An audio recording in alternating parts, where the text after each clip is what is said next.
দেখুন, আপনি ব্যবসা করছেন, তো ব্যবসায় গ্রোথ হচ্ছে না, ব্যবসায় লস হচ্ছে, বা ব্যবসাটাকে আপনি বাড়ানোর চেষ্টা করছেন কিন্তু কিছুতেই সেটা বাড়ছে না, বিজনেসের সমস্যা চলে আসছে, তাহলে আজকে তিনটে জিনিসের কথা আপনাদেরকে বলবো। এই তিনটে জিনিস যদি আপনারা করেন বা এই দিকটা খেয়াল রাখেন, তাহলে কিন্তু ব্যবসায় গ্রোথ 100% আসবে। সেজন্য সবার আগে আপনাকে যেটা করতে হবে সেটা হচ্ছে, যখন সূর্য ওঠে ঠিক সেই টাইমে ঘুম থেকে উঠে যদি আপনি ভগবান গণেশ ঠাকুরের কোনো মন্ত্র, যে কোনো গণেশজির যে কোনো মন্ত্র যদি আপনি সেই টাইমে পাঠ করতে পারেন, 108 বার যদি পাঠ করেন তাহলে কিন্তু খুব ভালো।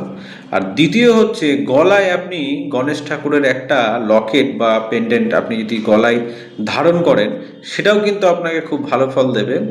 আর একটা জিনিস হচ্ছে, আপনার বাড়ির পূর্ব দিকে, আপনার বাড়ির পূর্ব দিকে বা আপনার দোকানের পূর্ব দিকে আপনি একটা গণেশ ঠাকুরের ছোট মূর্তি সেখানে রেখে দিন। এই তিনটে জিনিস করুন, তাহলে 100% গ্যারেন্টি দিচ্ছি আপনার ব্যবসায় কিন্তু গ্রোথ আসবেই। ব্যবসা কিন্তু আপনার আগের থেকে অনেক ভালো চলবে। ভিডিওটি ভালো লাগলে অবশ্যই একটু শেয়ার করে দেবেন।